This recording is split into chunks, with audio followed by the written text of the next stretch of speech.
Hola, ¿qué tal amigos? Buenas tardes de Derecha Mexicana. Estamos aquí en un nuevo live nuevamente. Bueno, mi nombre es Sergio Maldonado.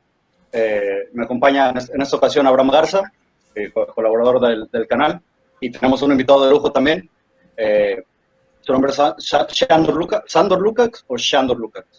Es Sandor Lucas, pero para hacerlo Lucas. Sencillo, como Sandor, ya. Mi nombre ha sido masacrado múltiples veces, no te preocupes. Okay. Sandor está muy bien, no te preocupes. Él es doctor en Administración por la Universidad de Gales del Sur en Australia. Él recientemente ha abierto un canal de YouTube con su nombre, Shandor Lucas, de Pereni. Él trata temas medioambientales y sobre la naturaleza. Le hice una invitación para que accediera al canal y nos contara más o menos cuál es la dinámica del canal y cuáles son los objetivos o los temas que él piensa tratar. Muchas gracias también por aceptar nuestra invitación, Sandor.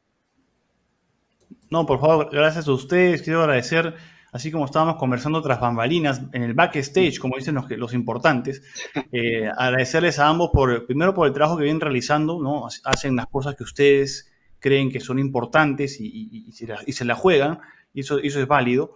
Y también porque este espacio permite que conectemos con ideas que son similares, cada uno en su especialidad.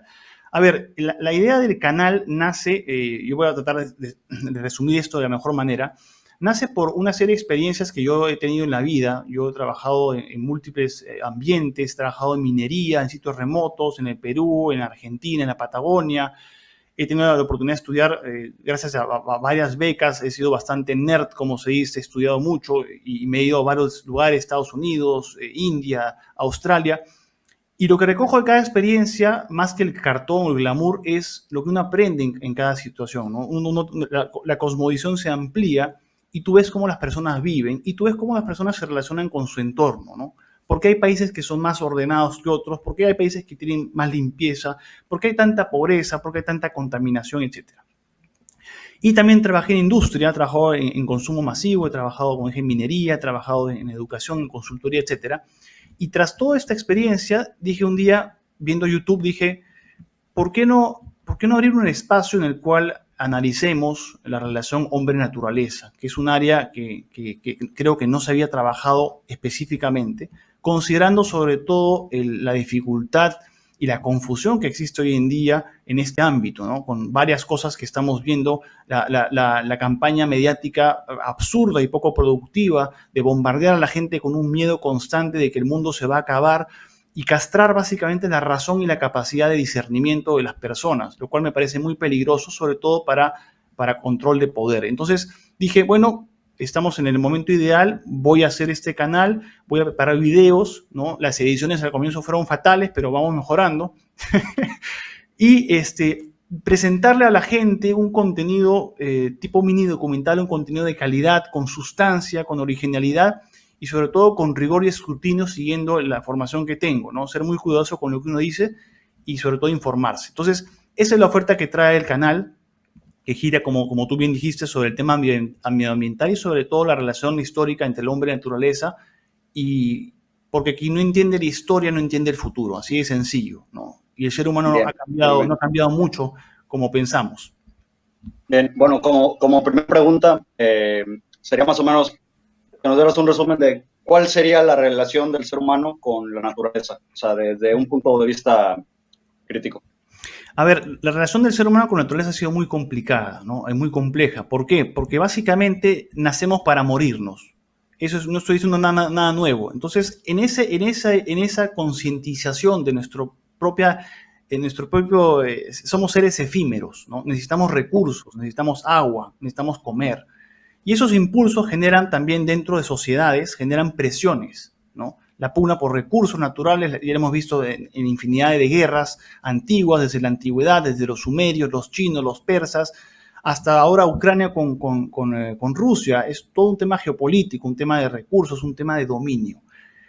Y el ser humano ha tenido siempre esta necesidad de, primero, adaptarse al entorno para no morir, y luego ha entendido cómo clasificar la naturaleza mediante el trabajo, por ejemplo, de Carlos Linneo en 1731, con toda la taxonomía binomial, ¿no? De las especies, ¿no? Por ejemplo, el Canis familiaris, el Canis lupus para el lobo, o el Homo sapiens, Homo erectus, esta clasificación por familia y por género.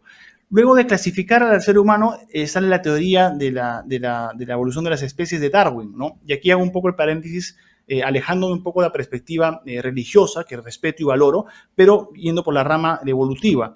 Y esto que genera un paradigma también en el ser humano, ¿no? Venimos del mono, y toda esta perspectiva en general a mí siempre me ha traído mucha curiosidad. Y repito, entender todo este cúmulo de conocimientos desde la antigüedad nos puede ayudar definitivamente a entender lo que está pasando ahora, ¿no? Y eso es justamente una de las motivaciones principales que tiene esta propuesta. Excelente, muy bien. Yo creo que a mí me gustaría comentar un punto que, sobre todo el tema de la naturaleza. ¿Cómo podríamos definir o cómo podríamos entender qué es la naturaleza? O sea, en el sentido de que, pues bueno, como el ser humano, hay quien ha dicho, pareciera que el ser humano no está hecho para este planeta. Nos daña el sol, nos daña el aire, no podemos andar descalzos. Entonces, ¿cómo podríamos entender o cómo podríamos definir lo que es, bueno, concretamente la naturaleza? Claro, la naturaleza es el concepto, y aquí quiero ser también bastante conciso, es el concepto que abarca la interacción entre los elementos abióticos, es decir, faltos de vida, y los seres o los componentes bióticos, ¿no? Vida, animales, plantas, etc. Y es esa interacción y ese ciclo interactivo, ¿no? De causa-efecto, lo que genera una relación y lo que permite espacios ecológicos, etc. Por ejemplo, un ciervo que come un pasto y luego ese ciervo es devorado por un león, el león consume la carne, obtiene la energía del ciervo, el ciervo se muere, se lo comen las hienas, luego vienen los cuervos, el cuerpo se descompone, el suelo lo absorbe, ese nutriente pasa al árbol que luego va a alimentar a la siguiente generación de gacelas. Eso es naturaleza, ¿no? Es el traspasar de energías continuas mediante un sistema cíclico genuinamente sostenible. Y aquí hago el énfasis con el tema de sostenibilidad, porque ahora existe. Yo he estudiado la sostenibilidad, dicto curso de sostenibilidad donde trabajo, y la sostenibilidad trasciende más allá del tema corporativo, es un objetivo, ¿no? Es un poco como siempre sostengo que existe esta necesidad de definir la naturaleza y ser sostenibles, cuando no se tiene idea de lo que es la sostenibilidad como concepto, de dónde viene, ¿no? ¿Por qué hablamos de sostenibilidad? Y tú ves, por ejemplo, páginas profesionales como LinkedIn, la gente repite conceptos, pero no tiene la más somera idea de dónde viene, ¿no? ¿Cuál es el bagaje histórico? ¿Cuál es el causal o la motivación? La sostenibilidad, por ejemplo, nace en el siglo XVII y XVIII, cuando comenzaban a talar los bosques los grandes imperios europeos, justamente por la carrera por pugna por recursos y conquista, ¿no? Hacían muchos barcos, necesitaban armas y todo era hecho a base de leña. Masacraron los bosques y un alemán, cuyo nombre no recuerdo en este momento, era una persona encargada de lo que era la administración de estos bosques, se da cuenta que la única manera de hacer sostenibles este consumo era a través de plantado de bosques. Es decir, el concepto de sostenibilidad nace en el siglo XVIII, XVII, ¿no? Y tiene este impacto hasta ahora, pero el ser humano no es un ser sostenible, no lo es. Intentamos serlo. Y aquí una pequeña analogía antes de cerrar la idea. Es un poco como cuando uno dice, yo soy religioso y sigo el camino de Jesús. Eso no te convierte en Jesús, ¿cierto? Ser sostenible no te hace sostenible. Es el hábito y la continuidad de profesar los lineamientos de Jesús o de la religión que uno profese, lo que te hace una persona mejor. Como las empresas las hace más responsables el manejo con la naturaleza. Entonces, naturaleza es todo eso, es la interacción entre seres y luego la interacción que tiene el ser humano en su entendimiento del entorno y cómo lo interpreta y cómo lo gestiona. Okay. El escritor será Hans Carlowitz.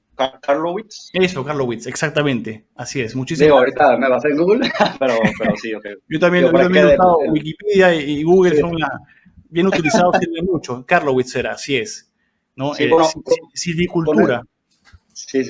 Con esto de sostenibilidad, bueno, aquí hemos visto cómo estas mega empresas o medios de comunicación, porque bueno, también son una mega empresa, han tratado de hacer una ingeniería social, o sea, van metiéndose en la cabeza de las personas, repitiendo esos conceptos de ser sostenible, no contamines.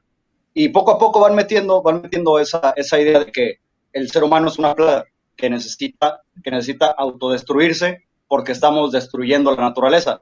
Cuando en realidad el hombre y la naturaleza siempre se han llevado de la mano. Ha habido sí, momentos como tú bien lo dices, que sí ha existido una sobreexplotación natural. Lo vimos en el siglo, en la edad industrial, en el boom que fue la industria, hubo demasiada contaminación, pero siempre se ha balanzado la naturaleza con el ser humano. Pero en ese sentido, ¿tú cómo ves este avance de los medios y de los gobiernos, de los políticos, de tratar de hacer a la gente que sean sustentables cuando ellos en la práctica no lo son? Sí. Sí. Sí. Aquí voy a ser muy cuidadoso y muy estructurado en la respuesta, porque lo más difícil hoy en día, saben ustedes, es la fragmentación de la verdad, ¿no? O lo que yo llamo mentiras dosificadas o verdades administradas, en la cual se dice un poquito de verdad y con eso generalizamos todo. Entonces, primer concepto es: existe contaminación, el hombre ha tenido un efecto devastador sobre el medio ambiente, y eso no solo ha ocurrido en la revolución industrial, como tú bien mencionas, ha ocurrido antes, ya en la Edad Media, ¿no? Con los sistemas cloacales, por ejemplo, de los sistemas de agua y canales para lo que la gente defecaba en la calle, por ejemplo, ¿no? Tiraba baldes de heces en la calle, y eso generó, pues, contribuyó a muchos virus y plagas. De hecho, la peste bubónica se estima que fue una consecuencia de todo este cóctel de miasma que se generó. En la época de los romanos también había contaminación. Los acueductos, si bien eran bastante elaborados, ellos tenían, pues, problemas de ratas y plagas. Y si vamos un poco más allá, a la época moderna, post-revolución industrial, existe, pues, depredación, contaminación de aguas, de bosques, tala, caza de animales indiscriminada. Es decir, somos una especie con una capacidad intelectual obviamente diferente a los animales, pero con algo que los animales no tienen.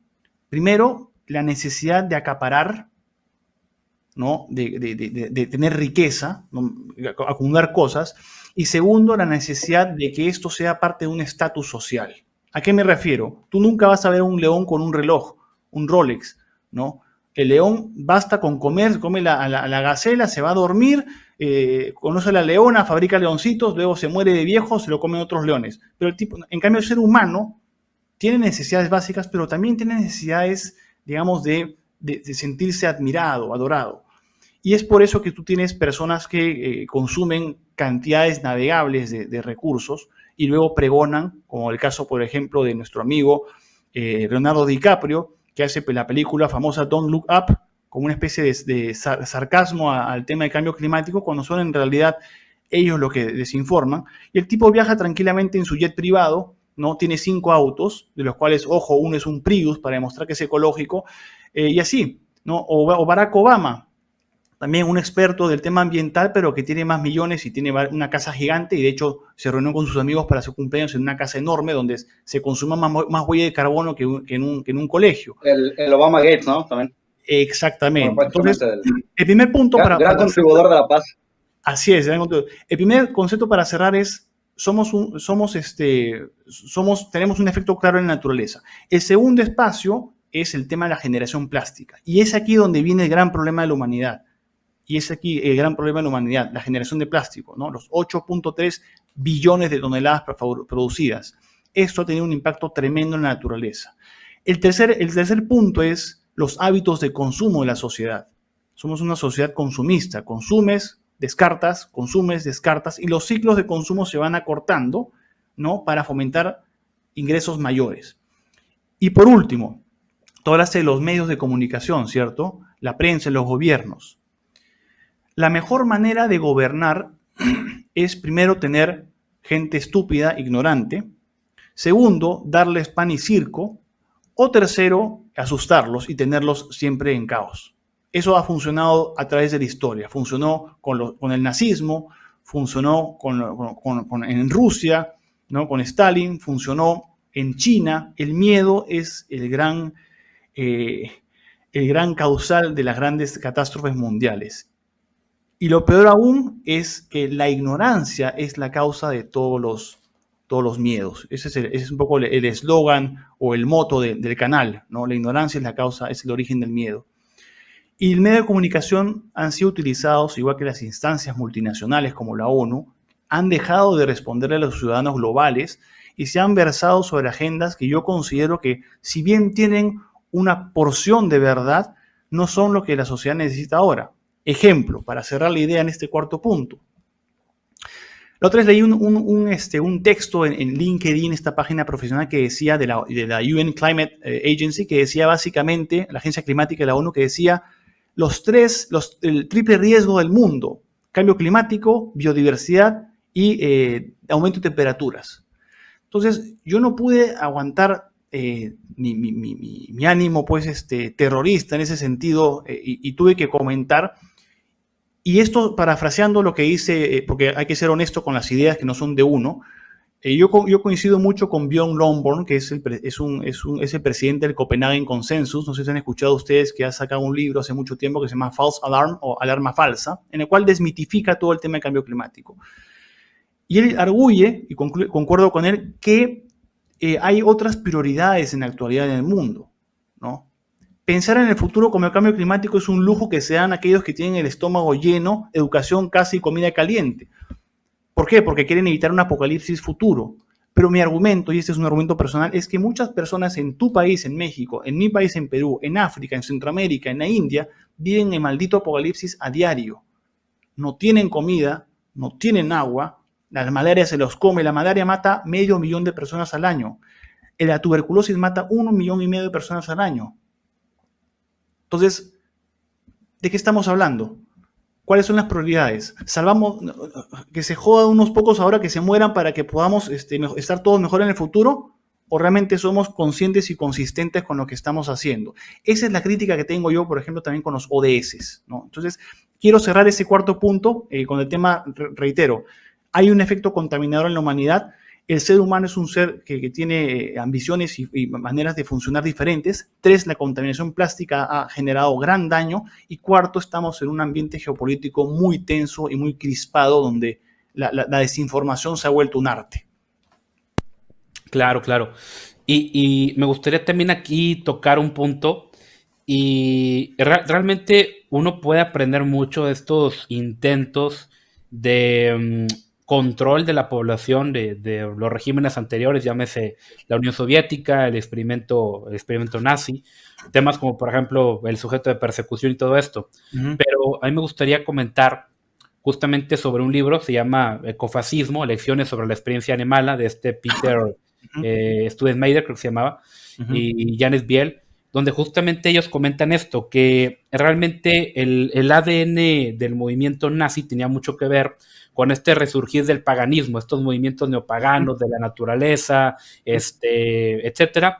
Uh-huh. Y, por ejemplo, los nazis traían mucho esta idea de, por ejemplo, promover el vegetarianismo, ir poco a poco cerrando los rastros, ¿verdad?, para sacar carne, uh-huh, culto a la naturaleza, el tema de un Adolf verde, por así decirlo. Uh-huh. Entonces, yo veo aquí, por ejemplo, la cuestión de vamos a llamarlo así, la cosmovisión religiosa, como una especie de freno o un incentivo para en su momento ya sea depredar o administrar el ambiente. Uh-huh. Por ejemplo, si uno va a la Biblia, por ejemplo, vemos como Moisés le dice al pueblo de Israel, le dice, a ver, cuando vayas a la guerra, no cortes a los árboles no van a salir contra ti, no te van a matar, o sea, no les hagas nada, no tienes por qué hacer eso. En el Apocalipsis dice, Dios castigará a los que destruyen la tierra, ¿verdad? Entonces, uh-huh, la cosmovisión judío-cristiana dice, sí, yo te he puesto sobre la naturaleza, pero te he puesto como un administrador. O sea, tú tienes que cuidar, estás para servirte, obviamente te vas a servir, pero tienes que cuidar. O sea, hay como que hay un principio de, obviamente vas a comer, vas a talar un árbol, vas a hacerte una casita, pero, hey, cuidado. Y aquí justamente creo yo que lo relaciono también con el pensamiento de Weber, cuando él habla justamente del capitalismo y la ética. Dice, oye, pues está bien, propiedad privada, ganancias para todos, muy bonito. Pero si no hay una ética detrás que diga, oye, estoy ganando bien, voy a darle un mejor salario a mis empleados para que ellos también les vaya bien y sus hijos puedan estudiar y creamos una mejor sociedad, a simplemente esta idea consumista de justamente como lo decías, oye, pues me voy a morir, lo que yo haga en esta vida, pues aquí va a quedar, voy a la nada, vengo de la nada, pues vamos a darle gusto al gusto, ¿no? ya que mis hijos se topen con el problema, acabo yo ya disfruté, ¿verdad? Entonces, mi pregunta sería, ¿cómo ves tú esta correlación que hay entre, vamos a llamarlo así, la cosmovisión metafísica de cada quien y su relación con el entorno que lo rodea? Bueno, esa es una excelente pregunta y es una pregunta justamente fundamental en el entendimiento de la relación hombre-naturaleza. Y aquí quiero ser también cuidadoso con lo que quiero decir, pero honesto, ¿no? Yo tengo una percepción de la religión como una forma de conducirse de cada individuo, ¿no? Es una identificación que tú tienes con una forma con ciertos valores, ciertas prioridades en la vida, etcétera. Y ya tú seas judío, cristiano ortodoxo, que seas islamista, etcétera, cada religión tiene una forma de actuar. Y la forma de actuar también se condice en la forma como tú te relacionas con naturaleza. Hay una frase que dice que la forma como una sociedad trata a sus animales es como refleja cómo la sociedad es, ¿no? Por ejemplo, los budistas tienen un respeto supremo por la vida, ¿no? Hay un respeto muy, muy, muy marcado por la vida, la energía, ¿no? Está también el pensamiento del karma, por ejemplo, toda esta perspectiva de que dentro de lo efímero que somos vamos a trascender como una especie de alma, que es algo muy humano, que es una relación metafísica que trasciende a la parte material de la parte natural. Ahora, quiero también acá traer un poco a colación lo que tú has mencionado, que me parece muy pertinente. Acá hay dos cosas de las que nunca se ha hablado, al menos de lo que yo nunca he visto hablar en las redes o en la plataforma de YouTube, y quiero traerlo a colación, que hay dos perspectivas en la forma como se ve la vida, que conjugan diferentes perspectivas religiosas. Por un lado, tenemos al arcadianismo ecológico, o la corriente arcadiana. ¿Qué es la corriente arcadiana? Muy sencillo, en la antigua Grecia había una ciudad que se llamaba Arcadia, en la cual los habitantes tenían un aprecio muy importante por los animales, un respeto supremo por el animal, cuidaban al burro, al asno que cargaba las cosas, tenían como derechos animales, derechos humanos pero animales, había un respeto, un buen trato, un agradecimiento. Mismo agradecimiento, por ejemplo, que tú ves en la India, cuando la vaca es sagrada, que es el símbolo de la naturaleza, que la gente ve una vaca y la limpia en su casa. Si una vaca entra en tu casa, tienes que limpiarla, ¿no? Eso me decía un amigo en la India, es como una forma de retribución. Entonces, el arcadianismo ecológico va moldeándose con el pensamiento aristotélico, ¿no? La corriente teleológica, que básicamente habla de que la naturaleza tiene una razón de existir porque tiene un propósito de existencia. Pero luego, con el trascender del tiempo, tienes a personajes como Jean-Jacques Rousseau, que es un ferviente amante de la naturaleza.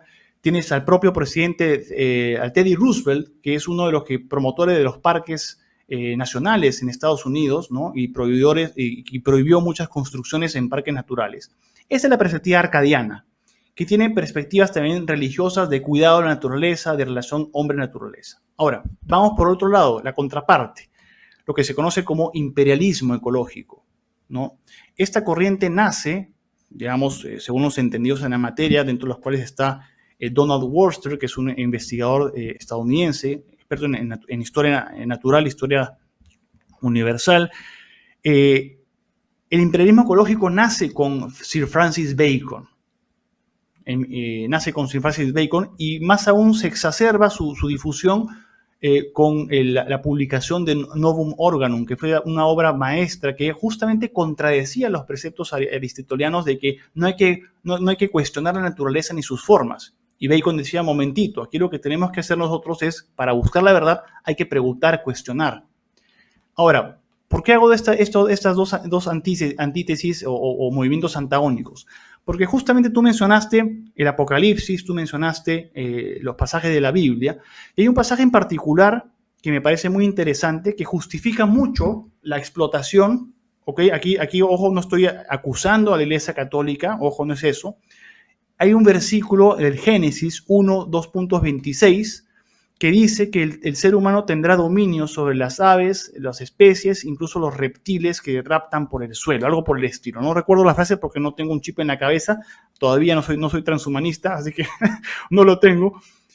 Y es eso que tú mencionas, cómo la religión, en ese sentido, la religión católica de aquel entonces, en ese contexto determinado de expansión imperial, motivada por la corona y la competencia por recursos que tenían varios imperios portugueses, holandeses, españoles, etcétera, es que se justifica la depredación de espacios naturales o lo que se llama el famoso imperialismo ecológico, ¿no? Que también incluye la exportación de virus que generaron muertes en tu país, en México. Muchos nativos mexicanos murieron por gripe, igual que en el Perú, ¿no? Y muchas zonas de Colombia, Ecuador. Es decir, y para cerrar la idea general, la influencia de la religión, hablo del mundo occidental porque es el mundo el contexto que yo manejo, ha tenido una marcada preponderancia de la Iglesia Católica, tanto para el cuidado. San Francisco de Asís, por ejemplo, el padre de la ecología, se reconoce su amor a los animales, pero también ha tenido espacios en los cuales ha habido justificaciones para depredar el mundo. Ejemplos de otros imperialistas ecológicos, tenemos por ejemplo a Charles Darwin, ¿no?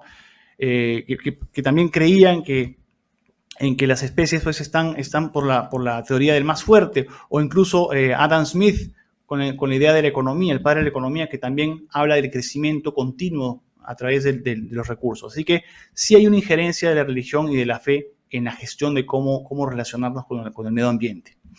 Ok, antes de pasar la pregunta de Sergio, ahí nada más para que la gente agarre el contexto, es Génesis 1, justamente versículo 28. Justamente al final dice: sed fecundos y multiplicaos, llenad la tierra y sobyugadla, ejercer dominio sobre los peces del mar, las aves del cielo y sobre todo ser viviente que se mueve sobre la tierra. Efectivamente, ahí lo dice, ¿va? Para que quien quiera apuntarlo. Y digo, un pequeño ahí nada más anotación. Todo esto sucede antes de la caída, ¿verdad? Digo, siempre hacemos esa referencia de que una era la humanidad antes de la caída y otra después de la caída. Porque incluso parte de la maldición es: la tierra te va a costar trabajarla. Antes la tenías bien fácil, ahora ya le vas a batallar, ¿va? Bueno, sí, ahora sí, Sergio, tu pregunta. Cancelado, Sandro, ya. Hombre, digo, un pequeño paréntesis. Hay gente que es bien fanática, no les puedes tocar un pelito porque ya te andan acusando de cuánta cosa. Pero que aquí no somos así, digo. A ver, yo creo que justamente la capacidad de argumentar pasa también por ser respetuoso, y el hecho de simplemente no decir lo que uno piensa es ser correcto. Eso es político correctismo. Uno tiene que ser, digamos, elegante y respetuoso con las cosas que dice, y transar con las cosas que uno quiere transar, y no transar con las cosas que uno no quiere transar, en tanto esto no afecta a la otra persona, ¿no? Yo por eso siempre soy muy cuidadoso y digo que no es un ataque a la religión católica. La religión católica ha tenido muchísimos aciertos en la humanidad. Después de la caída del Imperio Romano ha tenido un efecto amalgamador, ¿no? Ante los bárbaros. Después con Carlomagno también. Si no fuera por eso, todos estaríamos hablando turco, ¿no? Que por cierto no tendría nada de malo, ¿no? Pero hubiésemos desaparecido, digamos, como sociedad post-europea. Así que creo que es un espacio sano para poder conversar lo que uno piensa. Sí, te digo, como quieran, yo no soy católico, Abraham tampoco lo es. Pero bueno, y volviendo al tema, o sea, conjugándolo, se ha hablado de religión. Por ejemplo, la mayoría de ecologistas se dicen ateos, se dicen antirreligiones, pero hay un movimiento que ha crecido con el tiempo, ¿no? Ese movimiento fue traído por John Lovelock en 1969, que es el movimiento de Gaia, que más o menos en reducidas cuentas dice que la Tierra regula su propia vida con los organismos más pequeños, o sea que la Tierra es prácticamente un ente vivo, el cual nosotros estamos aniquilando. ¿Cómo ves ese concepto, ese movimiento? A ver, el caso de Lovelock es un caso interesante. ¿Por qué? Porque es el caso en el cual entra el efecto emotivo y romántico de la relación hombre-naturaleza, ¿no? Ejemplo, él ve a la Tierra como un individuo. Es decir, yo, por ejemplo, soy la Tierra, ¿ok? Y me compongo de células blancas, linfocitos, plaquetas, que vendrían a ser todas las especies que habitan en la Tierra.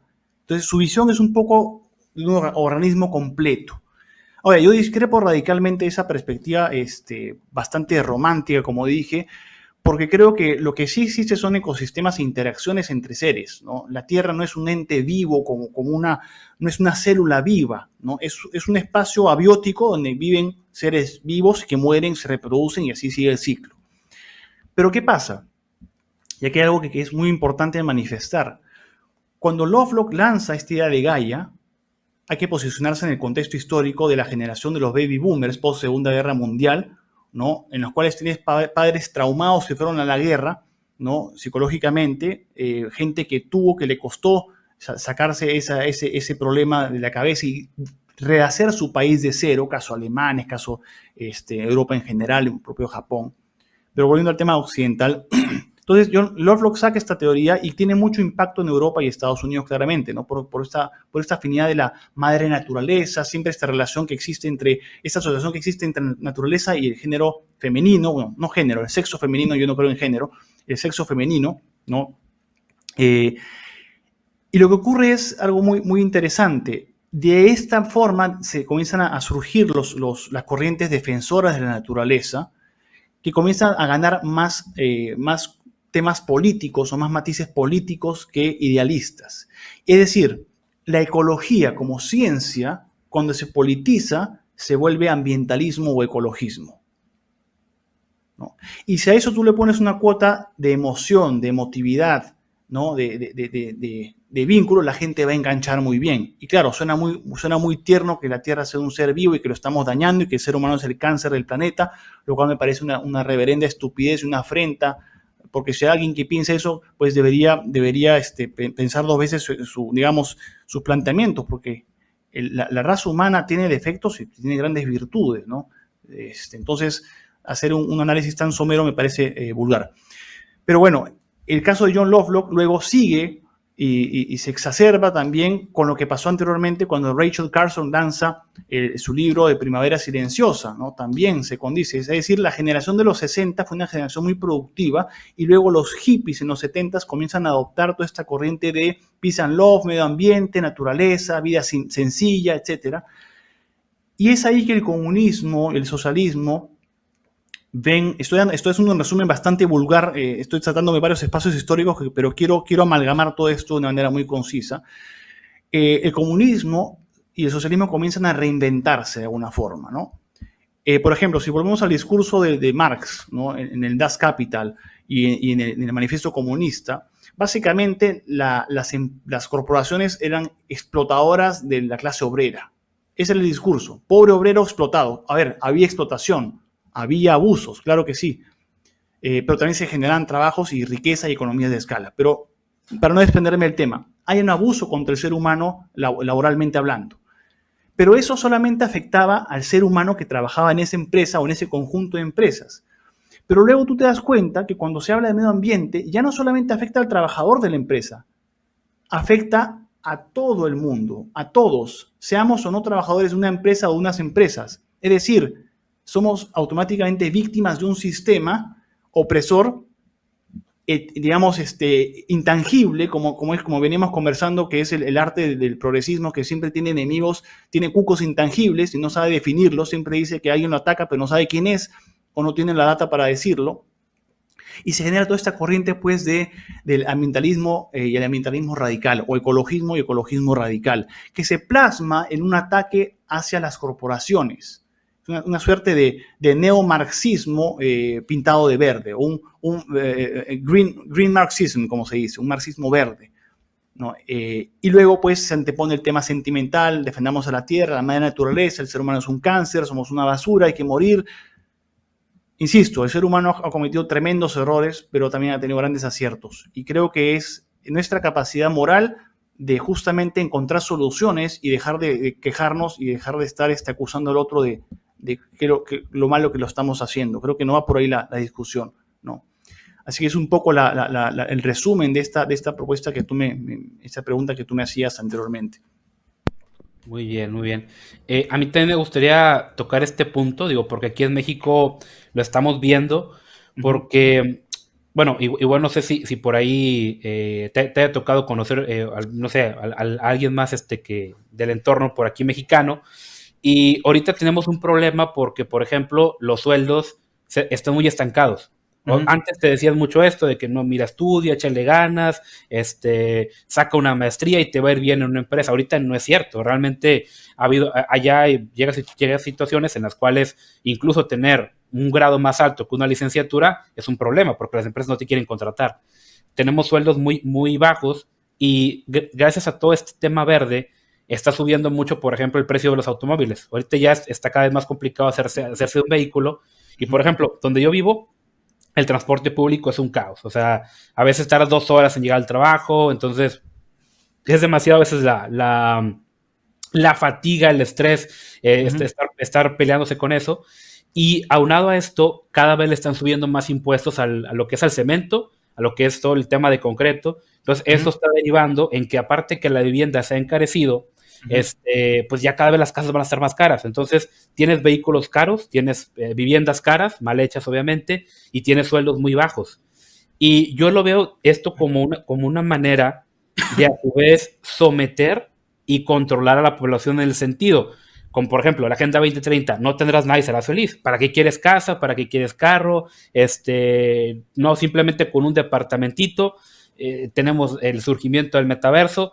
Ok, tu trabajo es una miseria, te sientes mal. Bueno, mira, métete ahí a tu colchón, ponte los lentes de realidad virtual y ya, ¿verdad? Ya vas a poder escapar de esta realidad. Yo cada vez lo veo más cercano a todo ese tema no sé, de un mundo feliz, pero obviamente sin ser tan feliz.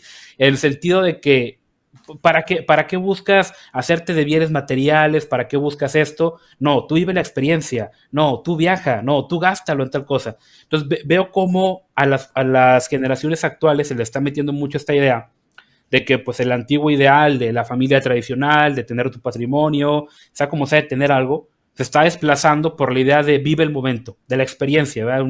Esta especie de democracia que te gobierna en tus emociones, y yo lo veo como una herramienta de control, más que nada, sobre todo porque veo que hay mucho pensamiento, bueno, tiene mucho que ver este nihilismo, de, ¿sabes qué? Pues nadie tiene la verdad, la vida es una carga, la vida es pesada, la existencia es complicada. Pues bueno, abandonémonos a las drogas, al placer, con tal de hacer nuestra estancia lo menos dolorosa posible en este mundo, ¿verdad?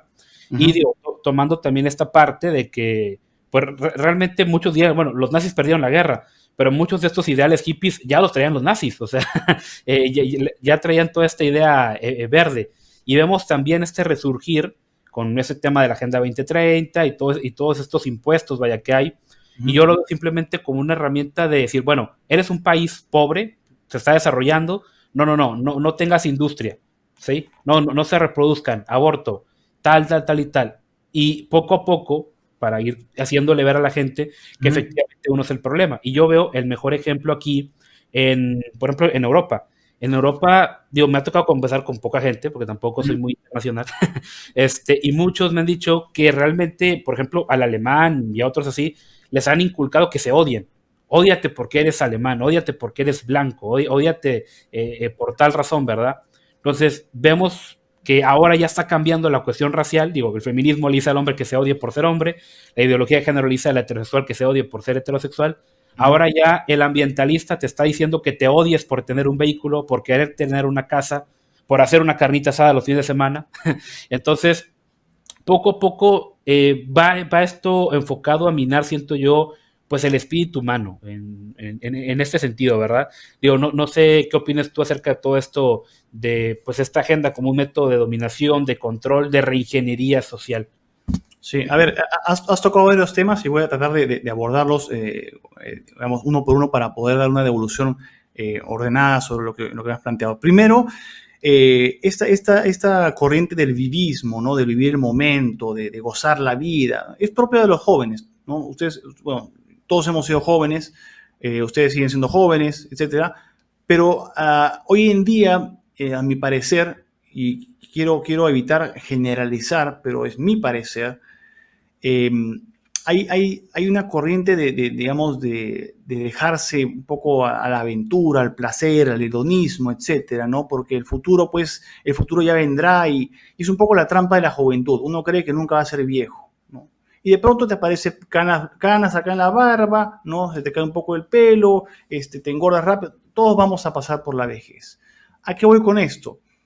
Hay una cultura de despropósito. Los individuos en las sociedades hemos perdido, como sociedad, hemos perdido el propósito en la vida. Hay una persona que escribió un libro muy bonito que se llama El hombre en busca es en inglés, El hombre en busca de un significado, por así decirlo, de Viktor Frankl, que es un ex rehén, digamos, un ex preso de un campo de concentración. Y hay una frase que me gusta mucho de él que dice que aquella persona que se lanza al hedonismo, al disfrute, de la distracción, es una persona que tiene una clara falta de propósito. Ahora, no todo comerse una carnita no te hace, pues, como dices tú, un despropositado, ¿no?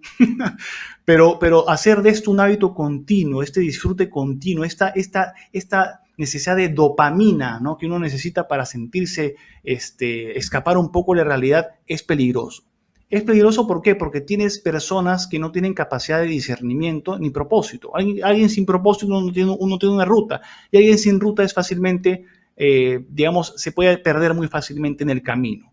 Y a veces la vida te endereza a golpes, o a veces la vida te endereza con suerte con gente que conoces. ¿A qué voy con esto? Muy sencillo. Los medios de comunicación, amparados en la digitalización y las plataformas mediáticas, aprovechándose de la estupidez e ignorancia de los pobres, de la pobre juventud que ha nacido con el tema digital. Yo, por ejemplo, yo tengo 43 años y soy parte de la generación de la transición. Soy generación X, pero he jugado en la calle con mis amigos, he tomado agua de la regadera, como dice usted, la manguera, ¿no? Me he llenado de bacterias, etcétera. Juego con barro, ¿no? Luego apareció el Nintendo chiquito, el básico, o sea, una transición tecnológica, ¿no? Pasé del floppy disk de 3 megabytes a una computadora con no sé cuántos terabytes, es decir, he conocido un poco los dos mundos. Pero cuando tú tienes a alguien que sea un nativo digital, ese contacto humano lo pierde y también es fácilmente bombardeable porque la tecnología se vuelve una especie de Biblia. El Internet todo lo dice, todo lo sabe, pero tú no importa. Tú haces el efecto calculadora. Aprieta el botón de la calculadora, pero no aprendas a multiplicar o dividir. Entonces, todo este racional es lo que va afectando nuestra capacidad como sociedad. ¿Y por qué entonces se nos dice que se nos bombardea con esta culpabilidad? Porque nuevamente la culpa y la emoción es lo que motivan las malas decisiones o esta sensación de sentirse culpable, ¿no? La corriente, por ejemplo, antihumana, ¿no? Los humanos son un cáncer, como dije hace rato, o no comas carne, etcétera. En el caso que mencionaste también, Abraham, sobre el crecimiento, digamos, poblacional y el tema de la reducción de sueldos, esto básicamente es un fracaso de los modelos económicos de nuestros gobiernos corruptos, básicamente, ¿no? Si se administrara, pues, los recursos de manera adecuada, habría buena educación, pero siempre se llevan su tajada o su mordida, como dicen ustedes en México, los políticos que los de siempre, y siempre nos condenan a la misma ignorancia de siempre. Vaga de redundancia nuevamente. Esta corriente ambiental ha calado mucho en la sociedad porque se ampara también mucho en la parte romántica de la naturaleza.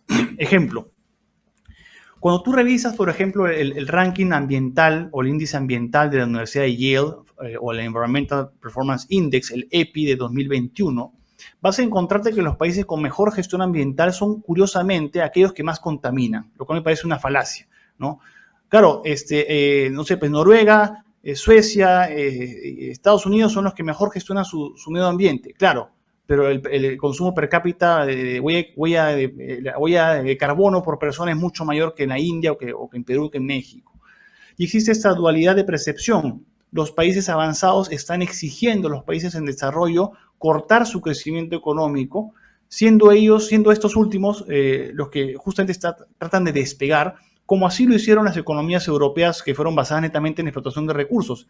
Recordemos que Europa, por eso digo, la historia es importante, Europa se forjó con carbón, Estados Unidos se forjó con petróleo, con los Rockefeller.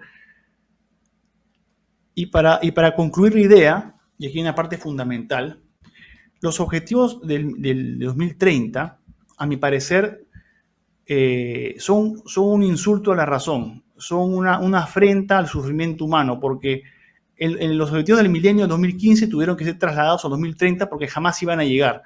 Y ahora nos dicen que en 2030 se va a acabar el hambre, cuando tenemos casi 1.000 millones de personas con hambre, y de pronto tienes 17 objetivos que luego se convierten en 169 subobjetivos que han sido objetivos negociados entre países que más domina, más impone su agenda.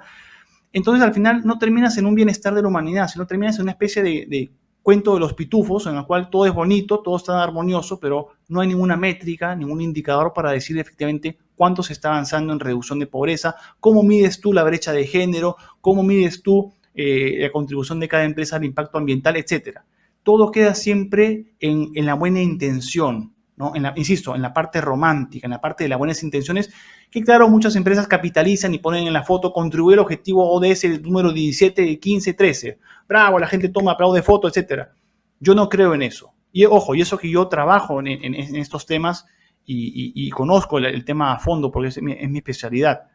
Pero conocer algo no te hace ser ferviente seguidor de algo, sino justamente contestatario. Así que hay muchos temas conectados a la naturaleza que hoy día están surgiendo justamente por un tema también de presionar a las sociedades para, de manera geopolítica, evitar su progreso, evitar su reproducción, evitar su expansión, y que el futuro que quieren los países desarrollados, evitar el futuro apocalipsis, implica justamente mantener el apocalipsis que viven muchas personas a nivel mundial. Y eso para mí es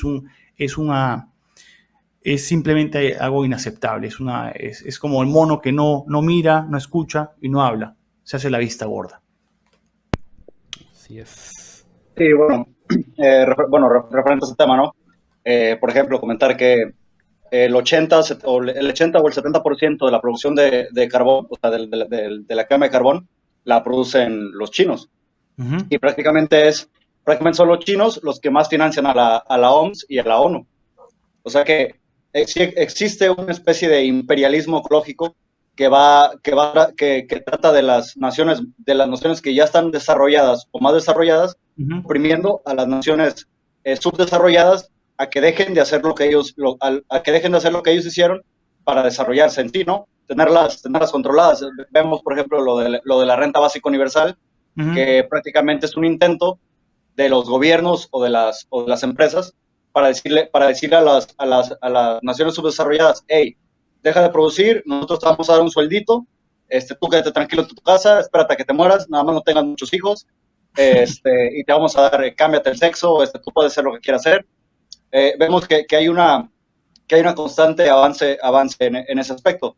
Y, por ejemplo, refiriendo a lo que mencionabas de la administración y todo, también lo que tienen los ecologistas, los pseudoecologistas de hoy en día, es de que no ven, o sea, exigen unos artículos, pero no ven la dimensión en la que esos artículos pueden costar. Ejemplo, vimos ayer, no sé si viste la noticia de los dos, ¿cómo se dice? De los dos activistas de Greenpeace pegándose las manos con pegamento a una vitrina de Starbucks.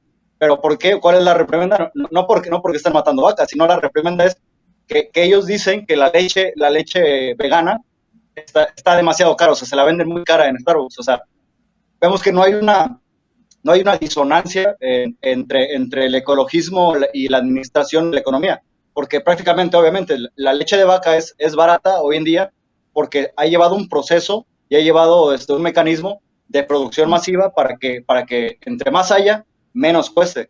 Entonces, la leche vegana, al ser poca y al tener grados diferentes de producción, obviamente va a ser más cara, ¿no?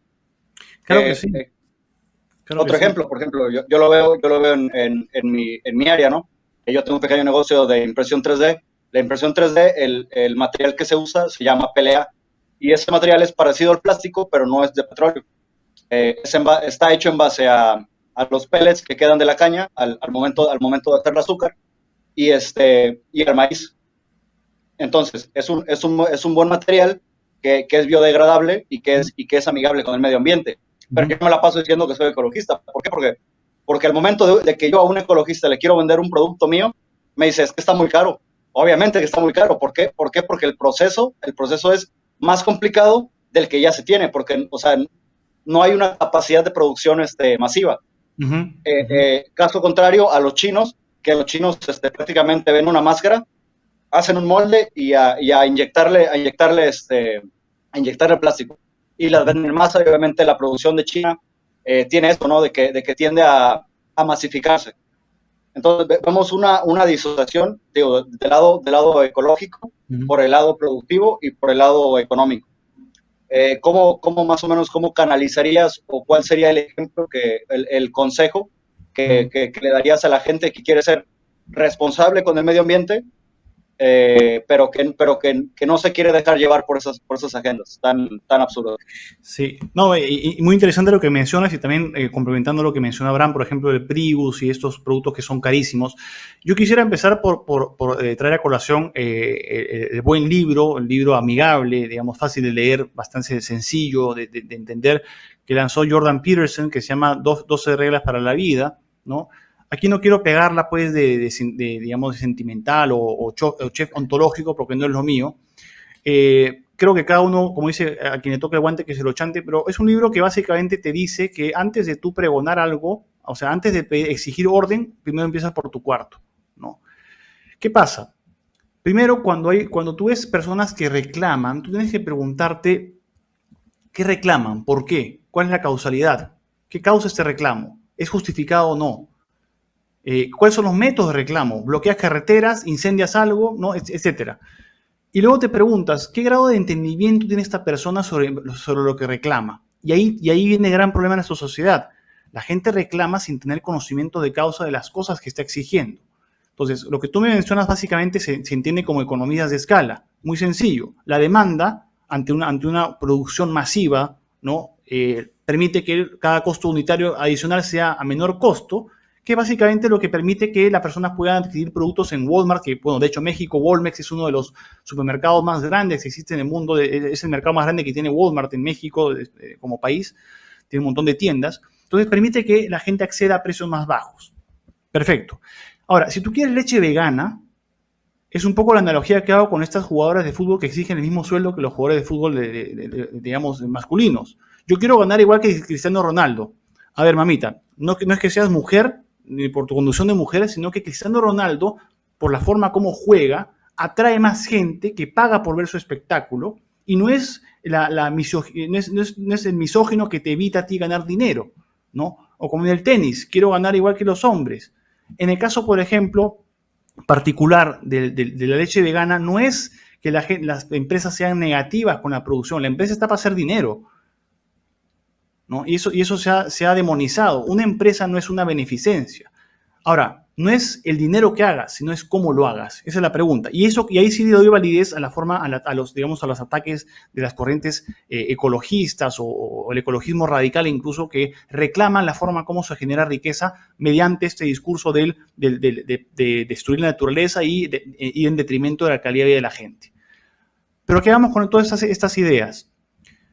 Cuando tú tienes, por ejemplo, un Prius, que es un auto ecológico, que es mucho más caro que el mercado comparado con un carro chino, ¿no? La gente no puede comprar esos carros. ¿Por qué? Porque pasa el mismo efecto que pasa con la teoría esta de eliminar los combustibles fósiles para el 2030. Pequeño paréntesis, COP26, después de todas las COP fracasadas, la COP26 fue un fracaso más, en los cuales, curiosamente, los países desarrollados exigen a los países en desarrollo cortar su CO2 y les dicen, ok, te voy a dar $100 mil millones de dólares para esta transición anualmente, pero no han dado ni un cobre. Y es esa dualidad la que molesta. En lo particular, molesta, ¿por qué? Porque es una especie de chantaje psicológico, ¿no? Bueno, tú te verás cómo te las arreglas, pero tienes que dejar de cortar el combustible fósil para el 2030. Ya verás cómo haces. Y esto también amarra un poco la estupidez de los objetivos del desarrollo sostenible, que es una buena intención. Como decía mi tío chileno, cuando vivía en Chile, me decía, la persona más peligrosa es el tonto bien intencionado, ¿no? Porque hace las cosas creyendo que las hace bien, pero te genera grandes problemas. Pero el tipo piensa que lo hace genial.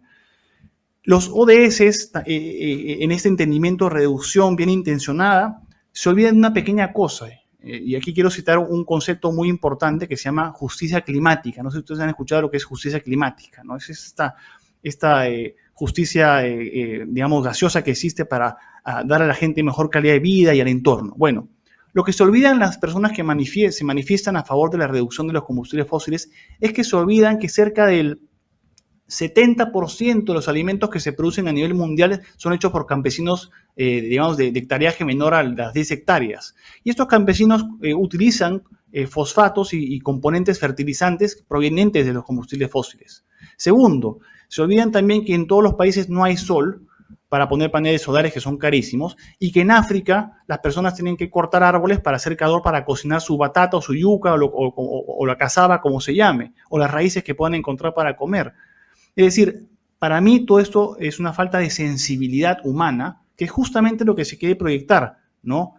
Acabar con el hambre. Bueno, chévere, acaba con el hambre, pero quítale el combustible fósil. ¿Qué va a hacer la persona con el combustible fósil?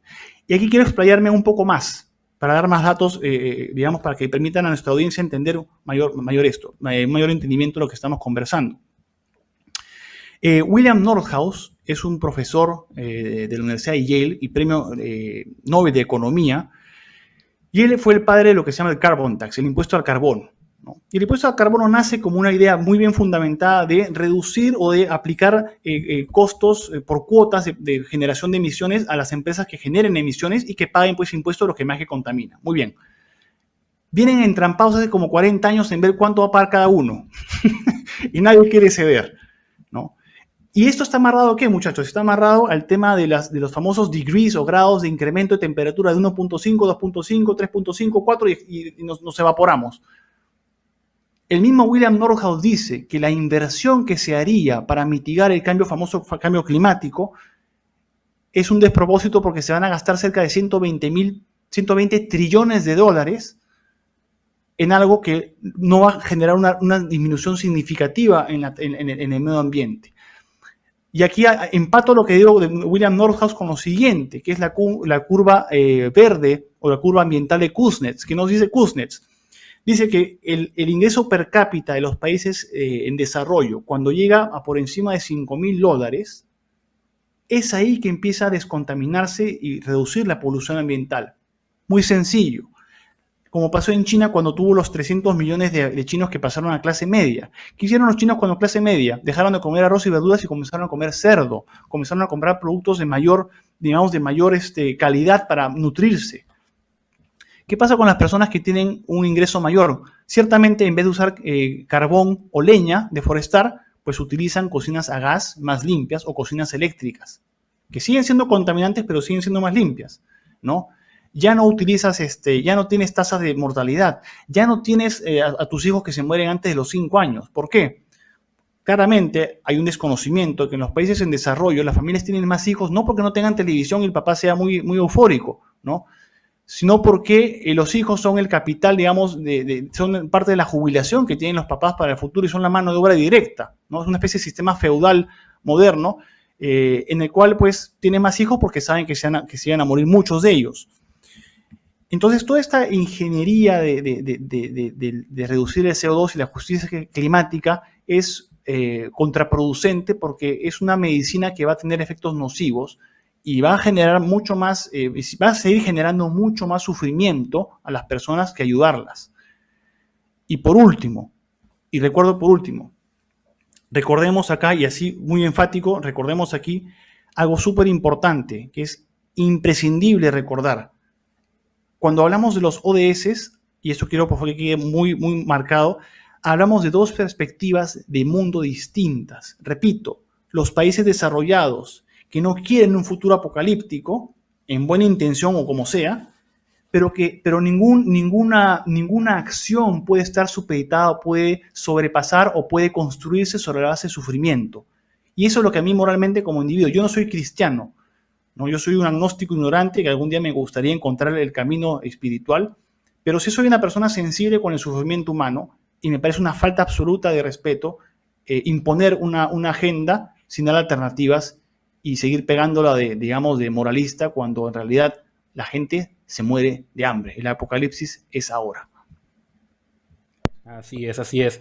Y bueno, está muy interesante el tema y de hecho también me gustaría citar, hay un libro muy bueno también de Herbert Jones, se llama Pensamiento Automático, donde él habla justamente de ese problema de la replicación.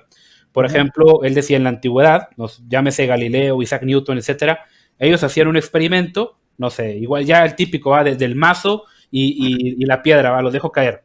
Bueno, había otros científicos, otros pensadores que decían, bueno, pues Galileo me cae mal o Newton me cae mal, voy a replicar el experimento para ver si lo refuto. Entonces yo lo replicaba y el otro lo replicaba, entonces ya era mucho que decían, no, pues sabes que la verdad sí tiene razón este individuo, ya fue demasiada replicación que hubo. Ahorita alguien dice algo en Facebook, Instagram y peor, TikTok, alguien dice algo y la gente le cree, lamentablemente. Y yo creo que efectivamente, tomando este tema de Herbert Jones, es de que ahorita ya las investigaciones ya no dicen lo que deben decir, sino lo que los patrocinadores quieren que digan. Y de hecho también esto, y ojo, esto se ve en todos los lados, ¿verdad? Por ejemplo, también es el tema, este investigador, Murray Strauss, él hizo una investigación acerca del tema de la famosa violencia de género, feminismo, y él descubrió que justamente esa era la línea. Cuando había alguien que sacaba un estudio que contradecía lo políticamente correcto, el relato tradicional, no, censúralo, quítale financiamiento, hazlo a un lado. Pero cuando sale algún alarmista, digo, ya enfocándolo en el tema del cambio climático, cuando sale un alarmista, absolutamente todos vamos a darle propaganda. Por ejemplo, está este famoso científico de la NASA que fue digo, seguro que supiste el caso, que se fue ahí a manifestar a JP Morgan, supuestamente que todos nos vamos a morir, el mundo se va a acabar y cuánta cosa, ¿verdad? Y todos los medios reproduciendo por completo pues ese mensaje, ¿verdad? Y la idea es muy clara, y lo han dicho en muchas ocasiones: somos una plaga, no tengas hijos y cuánta cosa. Y vaya, parte de eso, por ejemplo, yo hablando aquí de México, en el año de 1990 tuvimos en México casi 2.870.000 nacimientos. En el año 2020 tuvimos aproximadamente 2.070.000. Es decir, en 30 años nos caemos 800.000 nacimientos. O sea, nos fuimos para abajo. Entonces es casi un tercio, ¿sí? Eso significa que en un futuro lo que va a pasar es de que en México va a haber demasiada gente de la tercera edad, va a haber pocos jóvenes que logren sostener en el sentido del trabajo, y por obvias razones pues va a ser una receta para el desastre. Por eso ya está preparando ahorita esta idea de la famosa pues eutanasia. Oye, pues eres viejo, ya no tienes dinero, cuánta cosa. Bueno, pues oye, pues tómate una pildorita, ve a un centro, una inyección y ya te vas a quedar dormido porque ya eres una carga para la humanidad. Y parte de este pensamiento también viene de este darwinismo que se desarrolló posteriormente, de que, a ver, bueno, Darwin dice que se adapta al mejor. Entonces, ¿será posible que haya una raza superior? Y los nazis beben directamente también de ahí. Dicen, bueno, nosotros somos la raza superior, somos los arios, ¿verdad? Y cuánta cosa. Incluso mandaron gente al Tíbet a medir cabezas y hacer cosas ahí medio extrañas, porque somos lo superior y como estamos más arriba, tenemos el derecho de consumir, tenemos el derecho de explotar a las razas inferiores, ¿verdad? Esa era parte de su discurso. Y de hecho, pues también podemos ver ese tipo de situaciones, por ejemplo, en Alemania, ¿verdad? Con el actual conflicto. No, la energía nuclear es mala y vamos a ser verdes y cuánta cosa. Y oh, sorpresa, no encontraron una sustitución y a quemar carbón.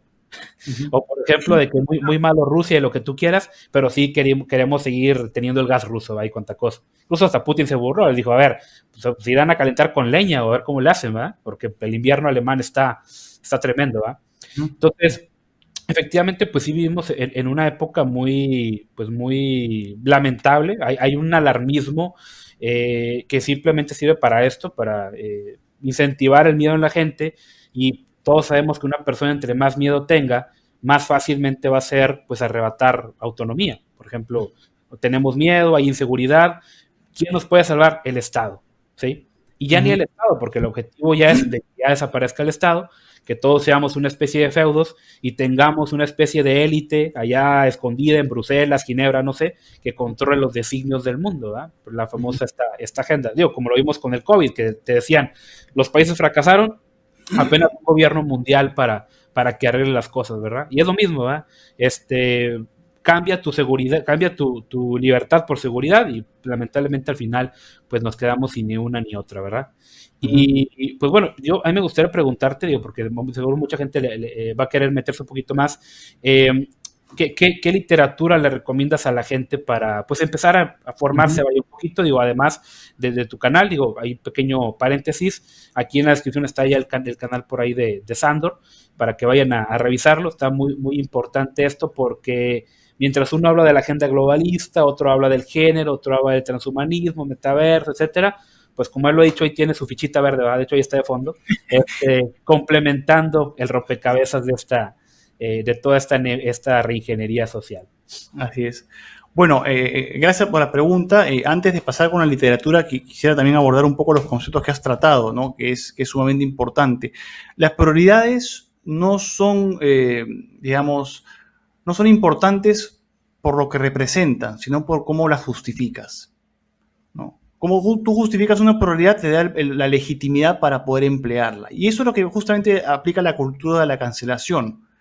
Yo he sido formado como investigador, sé de los famosos biases o la subjetividad que tiene uno como individuo de tener pensamientos que distorsionen tu neutralidad, porque el objetivo de un investigador es ser neutral y siempre presentar el lado del abogado del diablo y la verdad, ¿no? La construcción de la verdad en la humanidad suele ser como este ejemplo que me pareció muy, muy importante, muy, muy entretenido, que lo aprendí. La verdad es como un elefante, ¿ok? Y cada persona con una venda, alguien que toca la cola, alguien le toca la trompa, alguien toca la pata, alguien le toca el lomo y dice, esta es la verdad. El problema es que no nos sacamos la venda y no queremos ver cuál es la verdad, sino que simplemente creemos lo que se nos dice, lo que se nos da, que es parte del argumento del canal que tengo, ¿no? Esta capacidad de forjarse un pensamiento y de jugarse de contribuir con algo con lo que uno genuinamente cree y se informa previamente a contribuir. Pero ¿qué voy? Toda esta vorágine que estamos viviendo hoy en día se alimenta mucho, insisto, en ignorancia, ¿no? En la economía de la inteligencia, como llamo yo, ¿no? Este racional de el mínimo esfuerzo, ¿no? Por eso que estamos en la cultura excremental o la cultura basura de la televisión, en los cuales poner un buen trasero o ponerse un par de siliconas o ser un chico hermoso pero altamente estúpido te va a hacer famoso. O tienes un cantante con el respeto que me merecen aquellos que les gusta Bad Bunny, pero me parece una imbecilidad, por ejemplo, un tipo que canta así como, y dice, el tipo, ¿cuál es su voz? ¿No? Mete máquina, ¿no? Por ejemplo, yo quizás soy un poco más antiguo, pero tú tienes un cantante como Luis Miguel, el tipo tiene un vozarrón, ¿no? Y tiene un talento. Es decir, en tanto la degradación cultural siga celebrándose como una manifestación exacerbada de un prototipo de cómo hay que ser, las generaciones jóvenes van a ser altamente imbéciles. Y ojo, ser imbécil no es una condición, es una elección. Y eso es lo triste, porque se refuerza a través de un sistema mediático que a la gente le dicen, y esto se conoce como priming, ¿no? Ejemplo de priming. Existen tres cosas importantes: el priming, el framing y el agenda setting. No, lo digo en inglés porque no hay traducción en español, pero voy a elaborarlas de manera muy resumida para responder a tu pregunta. Abraham, disculpa que me extiendo un poco, pero creo que es importante siempre enriquecer la discusión con otras perspectivas. El priming, así como dice la China de Avanzo, y son los ídolos de la generación, ¿no? Bad Bunny, el tipo ahora canta en japonés. Yo otra vez escuché pequeño paréntesis, vi un TikTok de una mexicana que es japonesa, que es muy chistosa, tiene una voz tremendamente aguda, que escuchó la canción de Bad Bunny en japonés y decía, este tipo está hablando, no pronuncia bien, ¿no? Lo hace mal todavía, pero la gente lo celebra. Cierro el paréntesis. Y no puede hablar bien en español, ¿cómo va a hablar bien en japonés? Exactamente. Entonces, a lo que iba con esto es que en este priming es el caso, voy a poner un ejemplo sencillo. Imagínate que tú, para los que son chilenos y tenemos alguna persona de Chile que nos está viendo, en Condorito había Condorito es un cómic chileno muy famoso, de un personaje con un caré cóndor, Sí, y que lo conocemos también aquí en México. Que decía tome pim y haga pum, ¿no? Es una bebida gaseosa. Entonces, si tú en la publicidad escuchas un día tome pim y haga pum, compre pim y haga pum, lo más probable es que cuando vayas a una tienda, una bodega, o un ocho como tienen ustedes en México, vas a decir, dame un pim, ¿no? Eso es priming, es un condicionamiento. Si a ti te dicen, el mundo se va a acabar, el mundo se va a acabar, el mundo se va a acabar, ya tienes que el 56% de jóvenes menores de 25 años en Europa, encuestados en una muestra de 20.000 personas, el 56% dice que tiene lo que se llama ahora como climate depression o depresión climática o ansiedad climática. Por Dios, ese es el lujo de los países desarrollados. Aquí la gente tiene depresión alimentaria, ¿no? Segundo punto, el famoso framing. El framing es lo que manifestaba nuestro querido compañero Abraham, ¿no? Es tomar una porción de la verdad y generalizar y extrapolar la verdad y hacer que esta verdad sea única. Ejemplo sencillo. Tú te compras una pizza, la partes en 4 y un sabor es pepperoni, otro sabor es jamón, otro es hawaiana y otro es vegetariano. Y tú sacas el pedazo hawaiano y le muestras a la gente, la pizza es hawaiana. Eso es framing, ¿no? Pedazos de verdad, mentiras abiertas o lo que elegantemente se conoce como verdades administradas. ¿Okay? Y eso se utiliza mucho en los medios, el famoso framing. Y finalmente, el agenda setting. Dosis de verdad. Sí, y finalmente el agenda setting o la generación de agendas es justamente preparar a la gente a que se vaya adecuando a una hecatombe que va a llegar. Nadie sabe cuándo va a llegar, pero va a llegar. Y aquí repito, es imprescindible conocer la historia porque ya hemos tenido apocalípticos hechos hace mucho tiempo atrás. La crisis del petróleo, ¿no? La bomba poblacional de Paul Ehrlich, que fue para mí la peor estupidez que pude escribir, pero tuvo mucha publicidad. ¿Saben cómo nació ese libro? El tipo se fue a la India con la familia, en la década del 60, se subió a un tuk-tuk, estas motitos, ¿no? Y el tipo veía pues hambre, desolación, caos, etcétera, y mucha gente. Claro, si comparas el Reino Unido del año 68 o 65 con la India, obviamente vas a ver más gente y más pobreza. Y el tipo cayó en cuenta junto con su esposa que pues el mundo iba a acabarse de hambre y iban todos a morir. Y hay un párrafo muy altamente imbécil, lo digo yo porque lo digo las cosas como me parece, hay un párrafo altamente imbécil y pretencioso que dice, que él mismo dice que en su libro él apostaría que para el año 2000 las islas del Reino Unido serían simplemente algo inundado, ¿no? Y que la expectativa de vida no superaría los 40 años. Bueno, por Elric se olvidó, y aquí viene la parte positiva del asunto ante tanto apocalipsis, se olvidó que apareció el señor Norman Borlaug en la década de los 70, el padre de la Revolución Verde. ¿Qué hizo este señor? Modificó genéticamente junto con equipos científicos las propiedades del trigo y de ciertos granos para poder tener rendimientos mayores y evitar la hambruna. Y oh sorpresa, acabó con la hambruna. Se acabó el mito del crecimiento poblacional, se acabó. ¿A qué voy con esto? Echarse al olvido, echarse al sufrimiento, maldecir a la especie humana es muy fácil. Pero tener los cojones para poder hacer algo, intentar hacer algo diferente, decir las cosas como son, pese a que rompa susceptibilidades, eso cuesta. Y aquí ato, dentro de este viaje que me han mandado, ato lo que decía Abraham, de la cultura de cancelación. No financies a esta persona que dice esto, no financies a esta. Ejemplo final para cerrar antes de pasar a la parte de la literatura recomendada. Richard Lindzen fue miembro del IPCC, o el Intergovernmental Panel for Climate Change, o el panel intergubernamental del cambio climático. Y ese científico, pues, no es una bestia. El tipo tiene un doctorado en matemática en Harvard y tiene maestrías en Harvard en física, etc.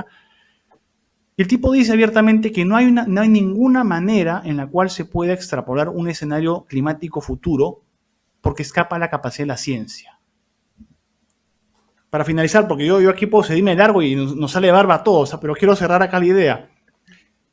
El CO2 sí tiene una injerencia en el cambio climático. Digamos, no en el cambio climático, eso está mal dicho, en la temperatura de la Tierra. A mayor partículas por millón en concentración, mayor es digamos, la retención de calor y la irradiación de calor que se sostiene en la Tierra. Eso está claro. Pasamos de 220 partículas por millón pre-revolución industrial a las actuales 420, 425. Ahí está el reporte de la NASA. Entonces, existe esa verdad. Pero no se puede atribuir exclusivamente al CO2 o al dióxido de carbono el efecto del famoso cambio climático. Sorpresa, entre el año 2005 al 2011, me parece, no hubo ningún huracán mayor, categoría 4 o 5. ¿Qué pasó? ¿Dónde está el cambio climático? Está la corriente oscilante del Atlántico, que cada 20 años baja su temperatura y sube su temperatura, baja su temperatura. Eso tiene una afectación en la temperatura. Están las radiaciones solares, que no hay forma de calcularlas, que también pueden tener injerencia electromagnética en la Tierra y por ende también los volcanes, etc. Es decir, el clima es un elemento multivarial. Y quien no tiene un entendimiento de estas variables, simplemente va a seguir el camino corto de tomo lo que me dicen, lo mastico como Herbert, como papilla y sigo repitiendo el asunto. Entonces, literatura recomendada. Primero, la teoría de Darwin. Creo que hay que empezar por lo básico, ¿no? Antes de criticar algo, uno tiene que entender lo que critica. Teoría de Darwin. Segundo libro importante. Yo lamentablemente los libros que he leído están en inglés, pero voy a tratar de... Hay un libro que se llama The Great Mother, o La Gran Madre, de Erich Neuer, que es un discípulo de Carl Jung, que a su vez fue discípulo de Sigmund Freud. Y en ese libro maravilloso, que luego ya, cuando ya hay otra ocasión les contaré, él demuestra cómo todas las culturas vinculan a la madre naturaleza, a la naturaleza con las mujeres, con el sexo femenino. Y es un libro fundamental porque de ahí se desprenden las corrientes, por ejemplo, de ecofeminismo, etcétera, que luego ya conversaremos en futuras ocasiones. Otro libro importante de actualidad es False Alarm o Alarma Falsa de Björn Lomborg. Un libro potente. Es quizá el libro con la mejor data y la mejor estrategia, digamos, argumental que he visto. Es muy sólido, lo recomiendo fuertemente para que nos desasnemos todos y podamos tener la otra cara de la moneda. Otro libro valiente también es el libro de Michael Shellenberger, que se llama Apocalipsis Never o Apocalipsis Nunca. Michael Shellenberger fue un entusiasta activista de Greenpeace hasta que se dio cuenta pues que todo esto era un gas, ¿no? Una mentira. Incluso el anterior presidente de Greenpeace ha dicho que el cambio climático es una farsa, ¿no? Entonces, pero cuando son ellos los que dicen, cuando se dicen cosas que no les gustan, como siempre pasa en toda la izquierda maravillosa que tenemos ahora contaminando Latinoamérica, cuando se dice algo que no les gusta, pues es mentira, ¿no? ¿Y cómo tú combates eso? Combates ayudando a difundir ideas y no emociones. Fundamentos y no opiniones, ¿no? Otro libro para finalizar, aquí tengo varios. Mira, por ejemplo, acá. Este es un libro, está en inglés, ¿eh? Este es un libro, por ejemplo, muy importante que se llama The Deniers, ¿no? O los negacionistas. Todo aquel científico que refuta el tema de cambio climático se dice negacionista. Y es esa cultura de cancelación de que no me gusta lo que te dicen, no te escucho, etc. Y eso va en contra del propio ejercicio de la ciencia, de la investigación. La ciencia no puede ser absolutista. La ciencia se nutre de varias corrientes de pensamiento y argumentos. Así que hay muchos más libros también que tengo acá. Este es otro libro muy bonito, muy bueno, que se llama Climate Confusion, ¿no?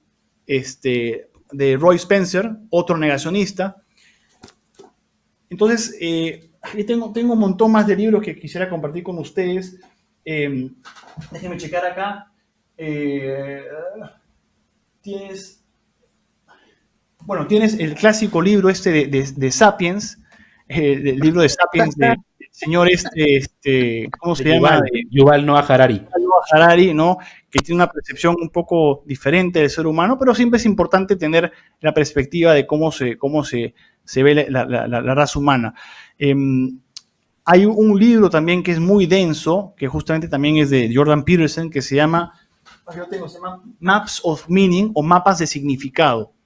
Es un libro que habla del bien y el mal de manera histórica y trabaja la parte psicológica desde Sigmund Freud, Carl Jung, toda la escuela de pensamiento, digamos, de introspección humana, y te habla de cómo se ha representado al sexo femenino y al sexo masculino, ¿no? Y desde el yin y el yang, la representación de San Jorge con el dragón, ¿no? El rol de la mujer y la fertilidad. Es un libro sumamente denso, es muy denso leer, pero es potente, y justamente se ampara en el libro de Eric Neuer. ¿Por qué les comento esto? Porque son libros que tienen perspectivas de cómo se entiende el mundo, el ser humano, el mundo en que vive, desde lo material, ¿cierto?, hasta lo metafísico, lo que está en el corazón y en la mente. Y eso es algo que nos diferencia a los seres humanos de los animales y es algo que nos tiene que sacar justamente de esta estupidez irracional que se ha vuelto una cultura, ¿no? Así que espero que esos libros sirvan. Tengo muchos más, por cierto, pero les he dado unos ejemplos de unos libritos que he leído, unos más aburridos, pero en general todos aportan. Dice la China que no seas pro-choice, que no muestres dos. No sé si te acuerdas de ese famoso debate de Gloria Álvarez y Agustín Laje, de empezar a poner libros encima de la cámara así. Sí me acuerdo. No, sí me acuerdo.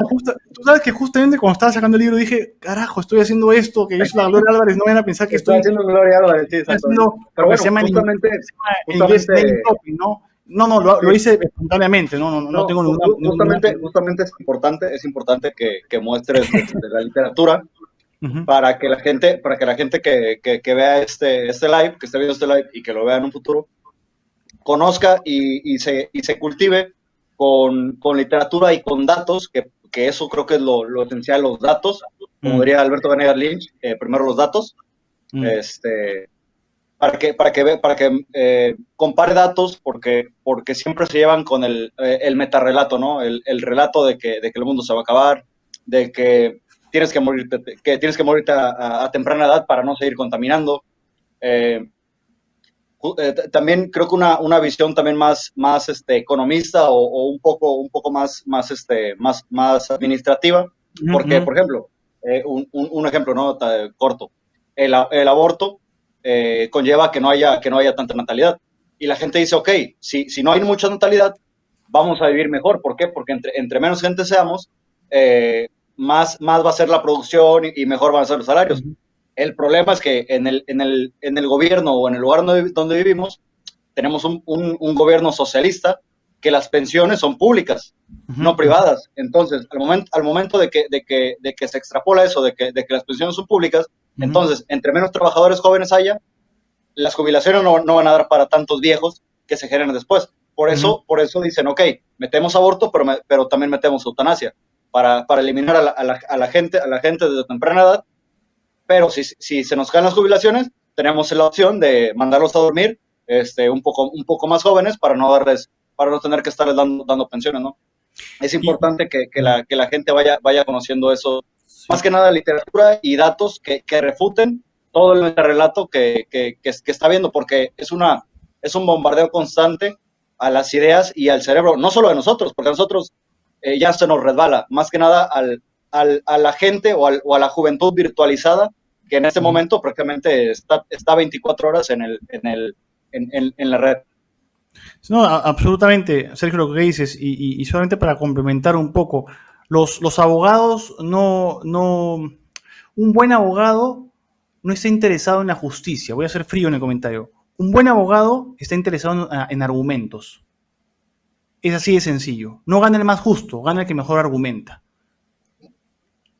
¿no? Y es un poco la idea acá, no, a ver, uno busca la justicia, pero está en la batalla cultural del debate, donde radica justamente el problema, ¿no? Ha habido una avalancha de un discurso dominante en el cual la cancelación o la eliminación de aquel que no piensa igual se ha convertido en una especie de dictadura de la masa, pensar todos igual, ¿no? Y eso está demostrado históricamente que no ha llevado a ningún país o ninguna sociedad al éxito. Ya tienes las revoluciones bolcheviques y francesas que fueron revoluciones no de ideales, fueron revoluciones de hambre. Y el solo hecho de pensar en el aborto, por ejemplo, o en la eutanasia, es una forma de ver la naturaleza también, porque el ser humano es parte de la naturaleza, es una aberración contra la vida, ¿no? Es algo muy curioso porque a los 18 años, como dice la canción de Arjona, puedes ir a matar, ¿no? Pero no puedes tomarte un trago en un bar, si eres menor. Entonces es bastante irónico.